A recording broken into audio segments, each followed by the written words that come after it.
Thank you all. What the fuck am I saying? Welcome to this week's episode of Pop Culture. I'm Scott. I'm Jason. And I'm Monica.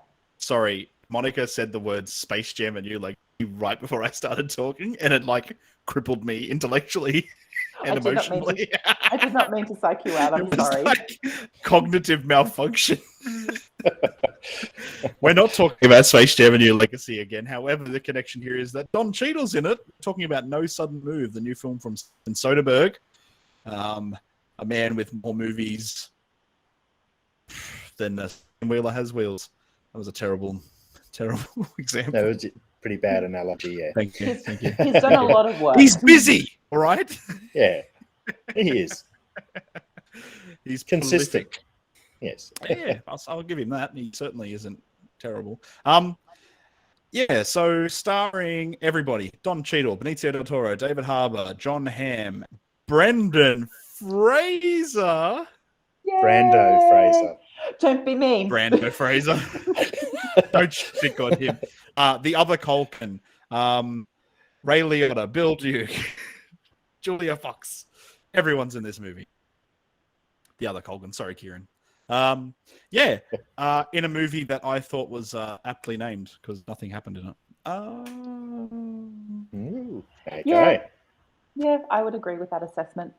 I liked bits of it.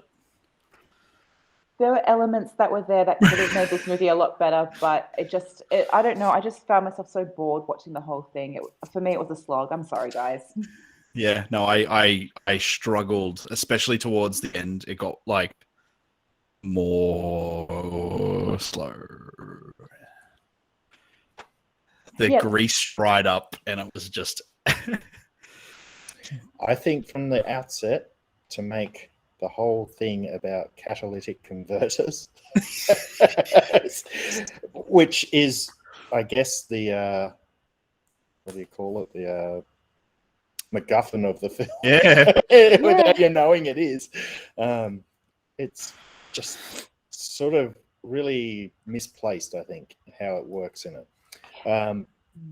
I didn't mind the film. I don't think I got bored as such, because I think all the performances were sort of keeping me at least watching them doing what they're doing in terms of they the were actors. all great. And everyone in this movie is really good. And the lines that they have, the dialogue was really quite good in places. Some of it's outstanding dialogue, not in a natural sense, but more in just a writer writing not really good lines. Which is really interesting that you say that. Would you like to know who wrote this movie? Yes. Okay, so this is written by Ed Solomon, who wrote such masterpieces as Super Mario Brothers, Charlie's Angels. Really? Wow. The one with the one, the one. Yeah, I know. Bill and Ted's Excellent Adventure, Bill and Ted's Bogus Journey, Men in Black. Yeah, that's not bad. Now You See Me. Now You See Me too, and Bill and Ted Face the Music. Bit of a mixed bag there. That's different. I think it is very different. But I think this one's trying to be a bit more serious, so it's sort of outside the norm there from what previously has been written. But I just found certainly beats out Charlie's Angels, that's for sure. Absolutely. But yeah, I just sort of, that carried me along. I have to say the build up for twists and turns and things, for me, it was sort of like a patchwork quilt rather than a tightly weaved pattern of threads. It's it's slapped together at the end with characters that just sort of popped in to give you a change in what happens, without revealing things, that didn't really have any meaning to the plot in general. And so I just, I found that was really labored, is the best way I could describe it. And that, I didn't get excited by any of them. Yeah, absolutely any of them. Yeah, no. There were too many twists and turns that the movie was trying to come off a bit more clever than it actually was, and that was a huge deterrent for me.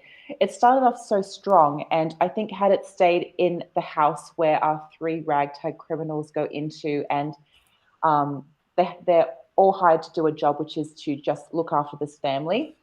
If it just stayed there and that was the movie, you could have done a million things that would have made this movie more interesting. Or more tense, yeah. Yeah, well, that was a really good tense situation. Yeah. And it worked really well to set. Yeah, because they were like odd characters bouncing off each other, and then like the wife sort of like going along with it to keep keep her kids safe and stuff with like the annoying neighbors and stuff. Yeah, but even that's where the lines worked really well, where she's covering it up and goes, "Why would someone come and take you home?" And she went, "Well, they don't like happiness."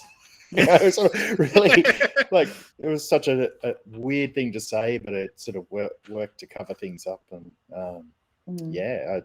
it had the potential right at the beginning to be extremely good. Yeah, and I did like Brando Fraser, and I have to admit, I'm having fun with Brandon Fraser's name, but I actually have a double meaning behind that, because he's obviously gone all out for another film to put on weight and get bigger for that film. So he's bigger in this film as well, but that's really the reason behind it. So, Marlon Brando, more the method acting and things that he's doing there. So he was great. I'd like to, in our Mummy episode, you said that you hadn't seen Brendan Fraser in a dramatic role. Now you have. What do you think? Oh, it's good. It was really good. He was he was sort of slightly disturbing because he had this disconnection from what he's asking everyone to do, which worked really well.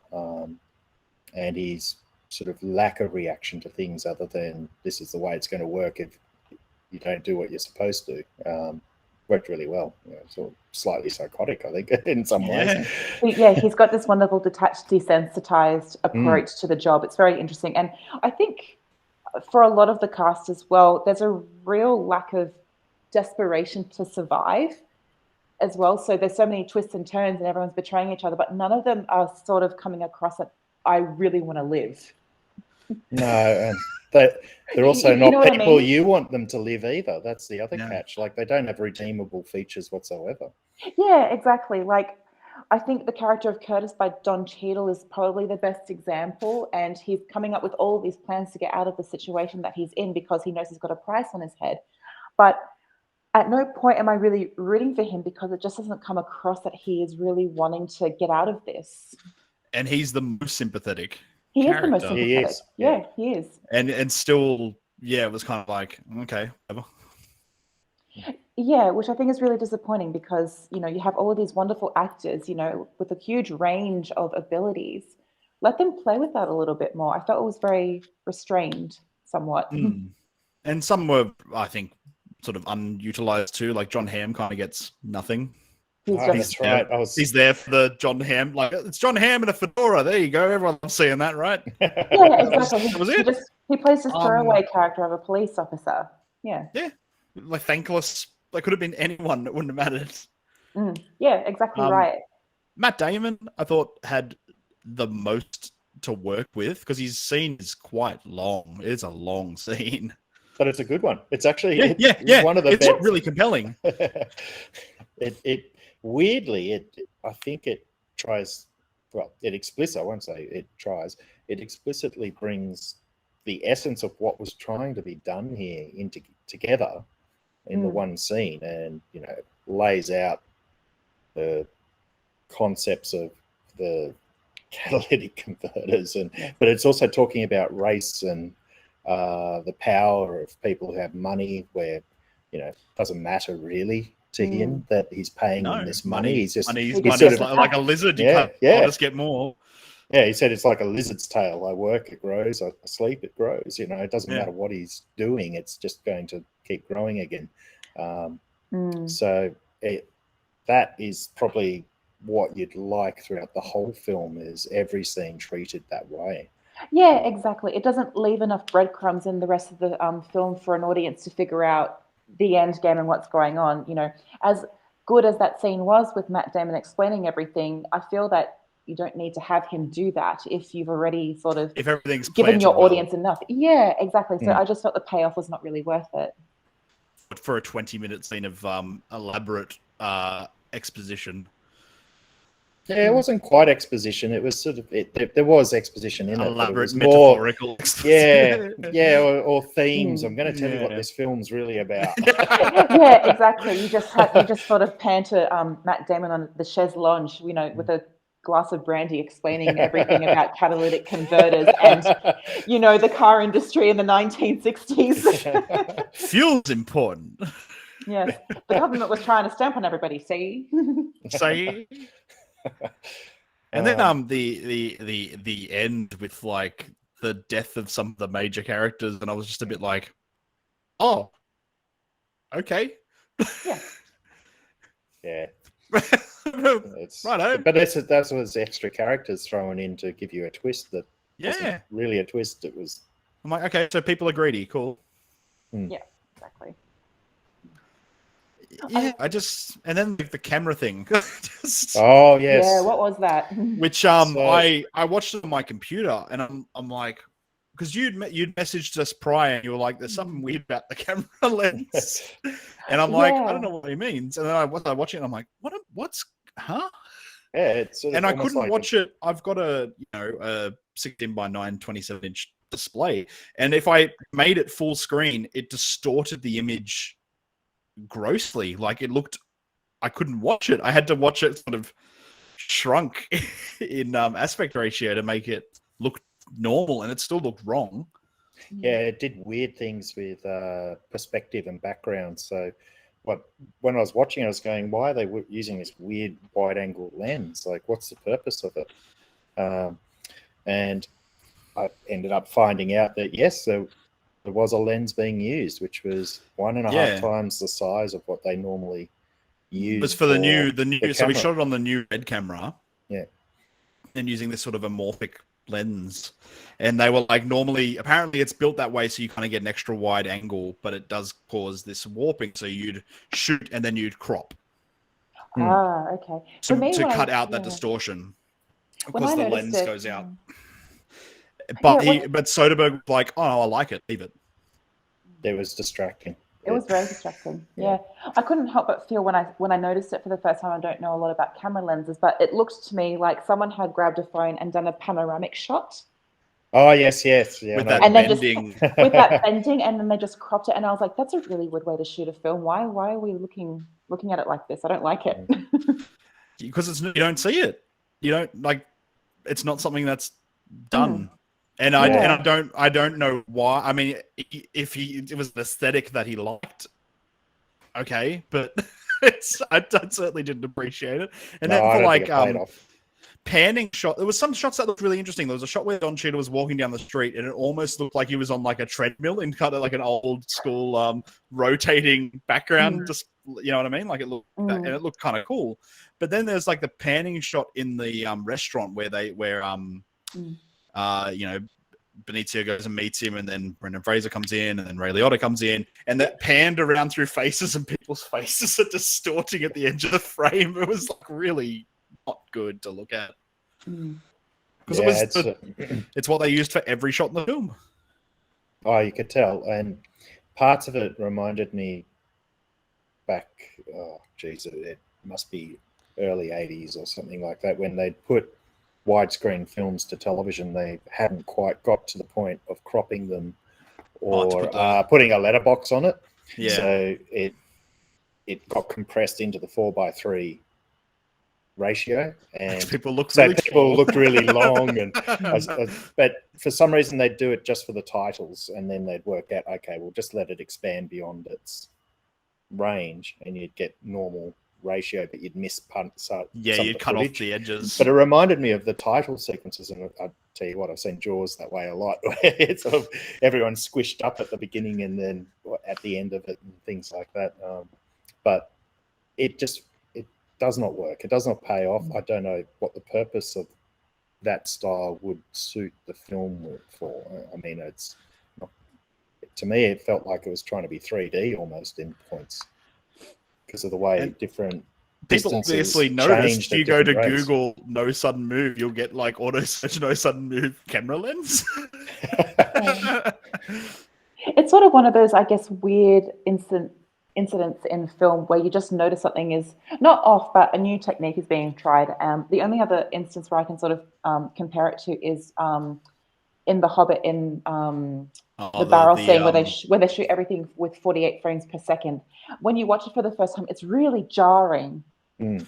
Yeah, I remember we saw the high frame rate version of The Hobbit, and it looks like a weird home video. Like, it looks odd. Yeah, and I can't help but feel that this particular technique sort of takes the audience out in a very similar way, because it just completely, But then I think about something like Hateful Eight, where Tarantino shot it in this ultra wide angle, but using there's none of that fisheyeing on the lens, or if there was, they've certainly prepared and cropped it properly. Mm. And it looks stunning, and I can't help but think this would have looked pretty stunning if it wasn't for this distracting optical curve on everything in the far sides. It also sort of went in distance too. So if you watch things in the distance, buildings in the distance, they bend it in a strange way. Yeah, cars approaching. It was like, oh god. And I mean, Soderbergh's not he's certainly a celebrated filmmaker, but I've never credited him for being like particularly visually daring. No, I mean, I appreciate him taking a risk, but it's maybe just not one that's fully paid off. And given it was digital, they should have realised pretty quickly. in the Instantly, playbacks, you might say. The dailies. But yeah, I guess when you're sort of looking at it and all inspired by what you're seeing, you don't think too far from what you're seeing at that moment. So maybe that's what's happened. But yeah, it's a film which I guess has a lot of potential, and the beginning really starts to suggest it, but it just doesn't pay off in the end, unfortunately. Yeah, great start, but sadly doesn't stick the landing. Maybe because I watched it after Many Saints of Newark, and I was on a real high.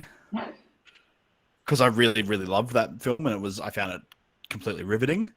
That like jumping into this was a bit like, oh. It's interesting because the films sort of take place about maybe a decade apart from each other. So No Southern Move, the late 50s, and Many Saints of Newark, the mid to late 1960s is when it starts. So interesting time periods that are sort of popping up in film at the moment. I guess it's time to revive those sorts of historical events. Maybe. Can't wait for the film about the muff, like. Yes. the gangster film about the muffler. Yeah. Or the seatbelt or something really interesting.